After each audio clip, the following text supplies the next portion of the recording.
क्या आपने कभी सोचा है कि जब आप रात को अपने घर में सुकून से सो रहे होते हैं, तब बाहर उस काली वीरान सड़क पर क्या हो रहा होता है? लोग कहते हैं हाईवे कभी सोता नहीं है, लेकिन ये झूठ है। हाईवे सोता है, और जब वो सोता है तब कुछ और जागता है, कुछ ऐसा जिसका नाम लेने से भी हम जैसे ड्राइवर डरते हैं।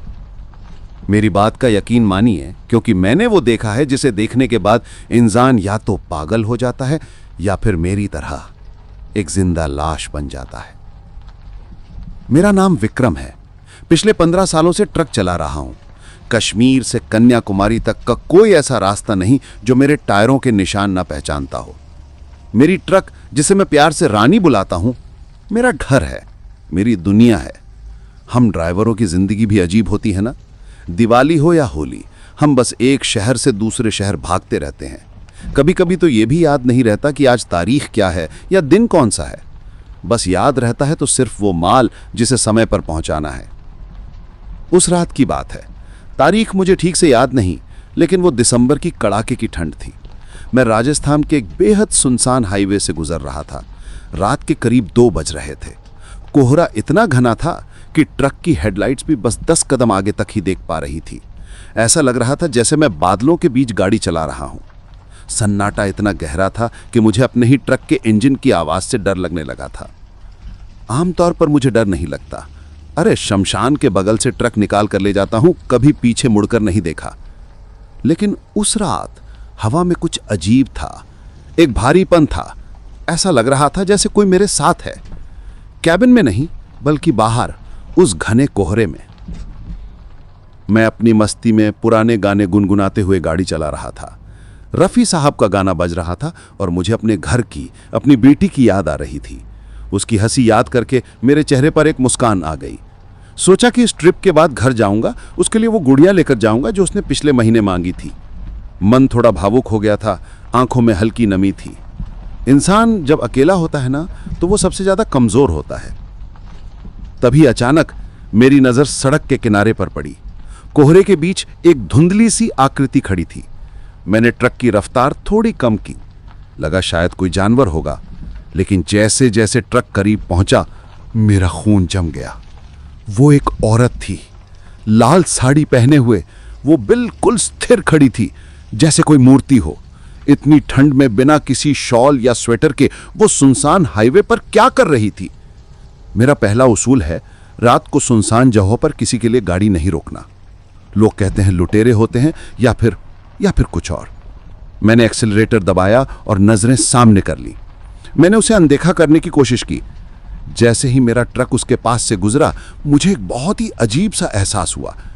ऐसा लगा जैसे उसने मुड़कर मुझे देखा नहीं, बल्कि मेरी रूह को स्कैन कर लिया हो। मैंने रियर व्यू मिरर यानी पीछे देखने वाले शीशे में देखा। पीछे सिर्फ लाल रंग की टेल लाइट्स का धुआं था और अंधेरा। वो औरत वहां नहीं थी, गायब। मैंने खुद को समझाया, विक्रम तू थक गया है, नींद का झोंका आया होगा। लगातार 12 घंटे गाड़ी चलाएगा तो यही होगा। मैंने पानी की बोतल उठाई, चेहरे पर ठंडे पानी के छींटे मारे और स्टीयरिंग पर पकड़ मजबूत कर ली। लेकिन मेरा वो वहम अभी खत्म नहीं हुआ था। करीब 5 किलोमीटर आगे जाने के बाद मैंने फिर से वही देखा। वही लाल साड़ी, वही खड़े होने का तरीका, वही औरत। इस बार मेरे रोंगटे खड़े हो गए। यह कैसे मुमकिन है? मैं 60 की स्पीड पर हूं। कोई पैदल चलकर मुझसे आगे कैसे निकल सकता है? और ये वही औरत है या कोई और? मेरा गला सूखने लगा। दिल की धड़कन इतनी तेज हो गई कि मुझे कानों में सुनाई देने लगी। डर का असली मतलब उस दिन समझ आया। डर वो नहीं जब आप किसी शेर को सामने देखते हैं। डर वो है जब आप किसी ऐसी चीज को देखते हैं जिसका वहां होना नामुमकिन है। इस बार मैंने गाड़ी नहीं रोकी, बल्कि मैंने रफ्तार और बढ़ा दी। जय बजरंग बली, जय बजरंग बली। मेरे होठ अपने आप बुदबुदाने लगे। मेरे पूरा शरीर पसीने से भीग गया था। बाहर ठंड थी, लेकिन एसी चलने के बावजूद मुझे गर्मी लग रही थी। तभी ट्रक के अंदर का माहौल बदल गया। कैबिन में अचानक बहुत ठंड हो गई।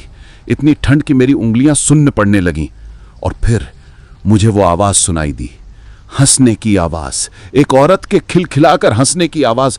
वो आवाज ट्रक के बाहर से नहीं आ रही थी, वो आवाज ट्रक के अंदर से आ रही थी, मेरी पीछे वाली सीट से, जहां मैं अक्सर सोता हूं।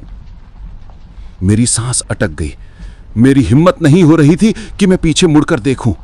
मैं बस सामने देख रहा था, लेकिन मेरी आंखें शीशे में पीछे का नजारा ढूंढ रही थी। विक्रम, किसी ने मेरे कान के पास बहुत धीमे से मेरा नाम पुकारा। वो आवाज इतनी मीठी थी, इतनी जानी पहचानी थी कि एक पल के लिए मेरा डर खत्म हो गया। वो आवाज मेरी पत्नी की लग रही थी, जो 2 साल पहले गुजर चुकी थी। मेरे आंखों से आंसू बहने लगे। डर और गम का एक अजीब सा तूफान मेरे अंदर चल रहा था। क्या मैं पागल हो रहा हूं या मेरी पत्नी की आत्मा मुझसे मिलने आई है? सुमन, मैंने कांपती आवाज में पूछा। सुमन, क्या ये तुम हो? सन्नाटा, और फिर से वही हंसी, लेकिन इस बार वो हंसी मीठी नहीं थी, वो भयानक थी, चुभने वाली थी। वो किसी इंसान की हंसी नहीं थी। अचानक सामने सड़क पर कुछ आ गया, एक बड़ा सा पत्थर या शायद पेड़ का तना। मैंने पूरी ताकत से ब्रेक लगाए। टायर्स की चीखने की आवाज ने रात के सन्नाटे को चीर दिया। ट्रक घिसटता हुआ, लहराता हुआ रुका। मेरा सर स्टीयरिंग से टकराया और कुछ पल के लिए मेरी आंखों के आगे अंधेरा छा गया। जब मैंने सर उठाया तो ट्रक बंद हो चुका था। हेडलाइट्स बुझ चुकी थीं, सिर्फ पार्किंग लाइट्स की मध्यम पीली रोशनी जल रही थी। और उस रोशनी में मैंने जो ट्रक के बोनट पर बैठा देखा, उसे देखकर मेरी चीख हलक में ही अटक गई। वहां मेरे ट्रक के बोनट पर वो औरत बैठी थी, लेकिन वो इंसान की तरह नहीं बैठी थी। वो किसी जानवर की तरह अपने चारों हाथ पैरों के बल मकड़ी की तरह ट्रक के बोनट पर चिपकी हुई थी। उसका चेहरा, भगवान, वो चेहरा मैं मरते दम तक नहीं भूल पाऊंगा।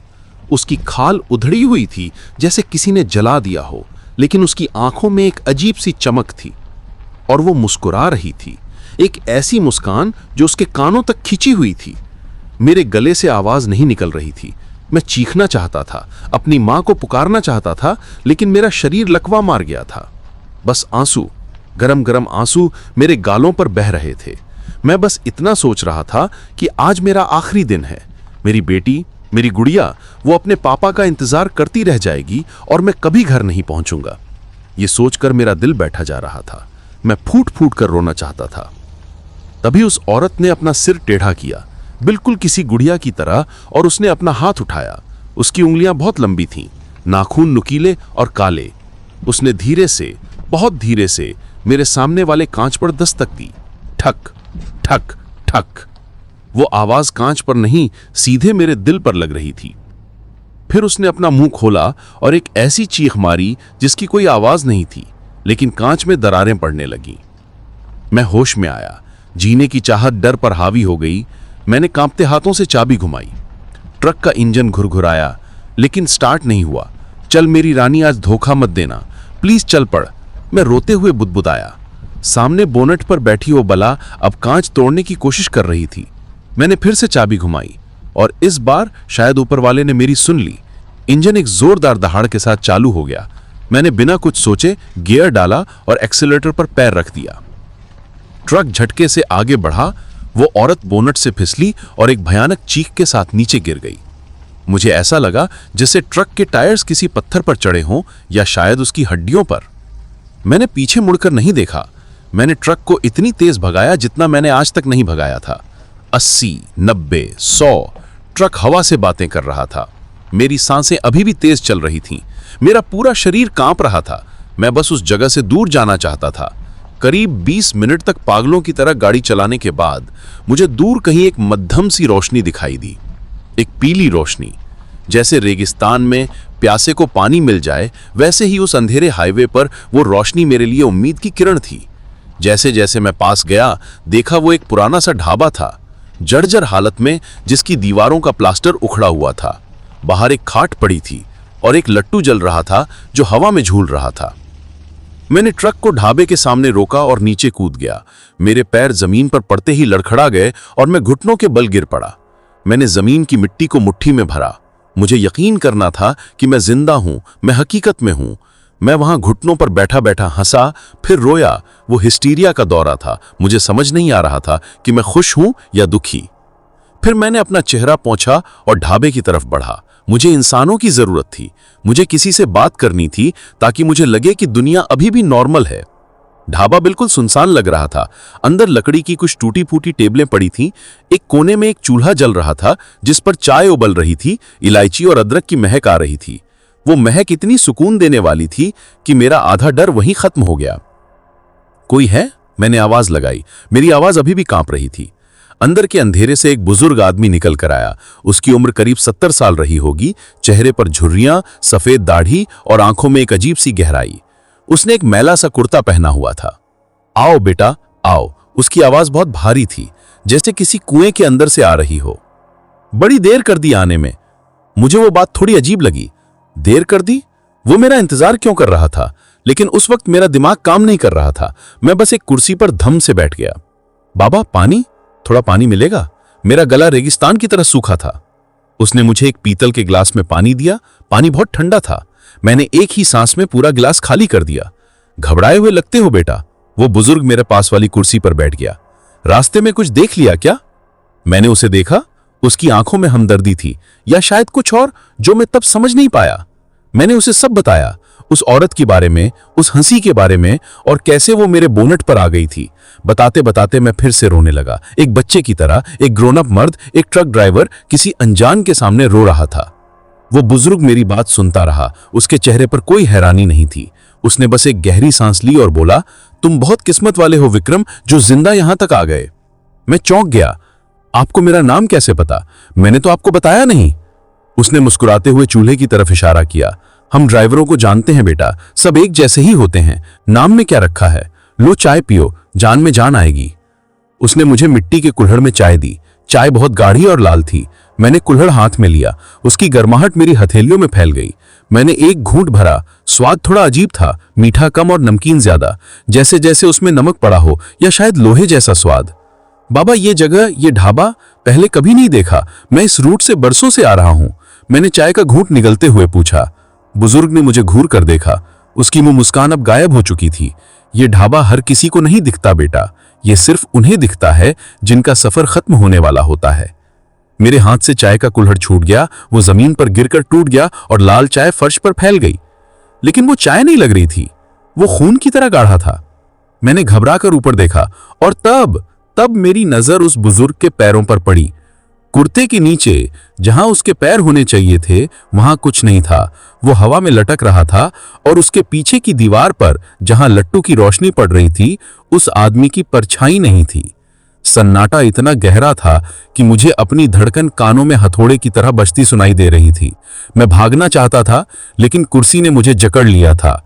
और तभी ढाबे के अंदर के अंधेरे कोने से वही आवाज आई जो मैंने ट्रक में सुनी थी, वही हंसी। विक्रम, चाय अच्छी नहीं लगी क्या? वो लाल साड़ी वाली औरत वो ढाबे के अंदर से बाहर आ रही थी। मैं कुर्सी से गिरते पड़ते पीछे हटा। मेरी पीठ दीवार से जा टकराई। मेरे सामने वो बुजुर्ग हवा में झूल रहा था और वो लाल साड़ी वाली औरत, वो अब ढाबे के दरवाजे पर खड़ी थी। उसकी हंसी बंद हो चुकी थी। अब उसके चेहरे पर एक अजीब सी शांति थी जो उसके भयानक रूप से भी ज्यादा डरावनी लग रही थी। दूर रहो मुझसे, मैं चीखा। क्या चाहिए तुम्हें? पैसे, ट्रक, सब ले लो, बस मुझे जाने दो। मेरी बेटी मेरा इंतजार कर रही है। मेरा गला भर आया था। मैं गिड़गिड़ा रहा था। एक बाप अपनी जान की भीख मांग रहा था, सिर्फ अपनी बच्ची के लिए। वो बुजुर्ग धीरे धीरे जमीन की तरफ आया, लेकिन उसके पैर अभी भी जमीन को नहीं छू रहे थे। उसने बहुत नर्म आवाज में कहा, विक्रम, हम तुम्हें मारने नहीं आए हैं। मरे हुए को कोई दोबारा कैसे मार सकता है? उसकी बात सुनकर मेरे दिमाग में सन्नाटा छा गया। क्या बकवास कर रहे हो? मैंने चिल्लाकर कहा। मैं जिंदा हूं, देखो मेरा दिल धड़क रहा है, मुझे दर्द हो रहा है। लाल साड़ी वाली औरत ने अपनी उंगली उठाई और ढाबे के बाहर मेरे ट्रक की तरफ इशारा किया। अपनी रानी को ध्यान से देखो विक्रम, उसने कहा। उसकी आवाज अब डरावनी नहीं थी, बल्कि उसमें गहरा दर्द था। मैंने कांपते हुए गर्दन घुमाई और खिड़की से बाहर देखा। मेरी सांसें वहीं थम गईं। मेरा खून पानी बन गया। बाहर खड़ा ट्रक, वो मेरी रानी नहीं थी, वो कबाड़ का एक ढेर था। ट्रक का अगला हिस्सा बुरी तरह कुचला हुआ था, जैसे वो किसी बहुत भारी चीज से या किसी पेड़ से पूरी रफ्तार में टकराया हो। शीशे चकनाचूर थे, केबिन पिचक चुका था, वहां से धुआं निकल रहा था, और उस पिचके हुए केबिन के अंदर स्टीयरिंग और सीट के बीच एक लाश फांसी हुई थी, खून से लथपथ, सिर स्टीयरिंग पर टिका हुआ। वो कपड़े, वो शर्ट, वो मैंने ही पहनी थी। वो लाश मेरी थी। नहीं नहीं, ये झूठ है। मैं अपने घुटनों पर गिर पड़ा। मैंने अपने हाथों को देखा, वो अब धुंधले हो रहे थे। मैं अपने सीने पर हाथ रखकर अपनी धड़कन महसूस करना चाहता था, लेकिन वहां खामोशी थी। कोई धड़कन नहीं, कोई सांस नहीं। मुझे वो पल याद आया, वो जोरदार टक्कर, वो अंधेरा, वो दर्द जो बस एक पल के लिए हुआ था और फिर सब सुन्न हो गया था। मैं तभी मर चुका था। वो ट्रक स्टार्ट होना, मेरा वहां से भागना, ये ढाबा, ये सब बस मेरे दिमाग का खेल था या मेरी आत्मा का भटकाव। मैं मर नहीं सकता। मैं फूट फूट कर रोने लगा। मैंने गुड़िया से वादा किया था, उसका खिलौना, वो मेरा इंतजार कर रही होगी। वो सोएगी नहीं मेरे बिना। भगवान, मुझे वापस भेज दो, प्लीज मुझे वापस भेज दो। मेरा रोना उस वीरान ढाबे में गूंज रहा था। ऐसा दर्द जो शायद जिंदा इंसान कभी महसूस नहीं कर सकता। वो बेबसी कि आप अपने परिवार से बस एक सांस की दूरी पर हो, लेकिन अब आप उस दूरी को कभी मिटा नहीं सकते। वो बुजुर्ग मेरे पास आया और मेरे कंधे पर हाथ रखा। उसका हाथ अब ठंडा नहीं था, बल्कि हल्का था। उसने कहा, सफर यहीं तक था बेटा। वो टक्कर बहुत तेज थी। तुम्हें दर्द नहीं हुआ, यही ऊपर वाले की रहमत है। ये ढाबा, ये हम जैसों के लिए है, जो अचानक चले जाते हैं बिना अलविदा कहे। हम यहां कुछ पल रुकते हैं, ये समझने के लिए कि अब हमें आगे बढ़ना है। मैंने आंसुओं से धुंधली आंखों से उस औरत को देखा। अब वो डरावनी चुड़ैल नहीं लग रही थी। वो एक साधारण औरत लग रही थी, शायद किसी एक्सीडेंट में मारी गई होगी सालों पहले। लेकिन मेरी बेटी, मेरी आवाज फूट रही थी। वो तुम्हें महसूस करेगी विक्रम, हवा के झोंकों में, यादों में, लेकिन अब तुम्हें चलना होगा। अगर तुम यहां रह गए तो हमेशा के लिए इसी हाईवे पर भटकते रहोगे, एक डरावनी कहानी बनकर। क्या तुम वो बनना चाहते हो? मैंने नाम इस सिर हिलाया। मैं अपनी बेटी के लिए डरावना सपना नहीं बनना चाहता था, मैं उसका फरिश्ता बनना चाहता था। मैंने एक आखिरी बार उस ट्रक के मलबे को देखा जहां मेरा शरीर फंसा हुआ था। फिर मैंने अपनी आंखें बंद कर लीं और अपनी बेटी का चेहरा याद किया, उसकी हंसी, उसका पापा पुकारना। मैंने उस याद को अपनी आत्मा में समेट लिया। मुझे हल्का महसूस होने लगा, जैसे मेरे कंधों से सालों का बोझ उतर गया हो। ढाबे की दीवारें धुंधली पड़ने लगी। वो लाल चाय की महक गायब हो गई। चलो, बुजुर्ग ने कहा। रोशनी, एक बहुत तेज सफेद रोशनी मेरे सामने थी और मैंने उसकी तरफ कदम बढ़ा दिया।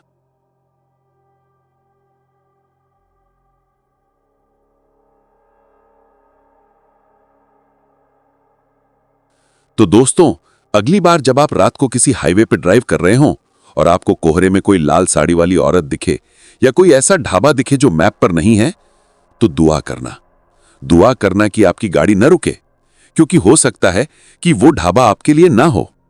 लेकिन अगर आपको कभी रात के सन्नाटे में हवा में किसी ट्रक ड्राइवर के रोने की आवाज सुनाई दे, तो डरना मत। वो शायद विक्रम है। वो आज भी अपनी गुड़िया को याद कर रहा है। हाईवे सोता है, लेकिन कहानियां कभी नहीं सोती।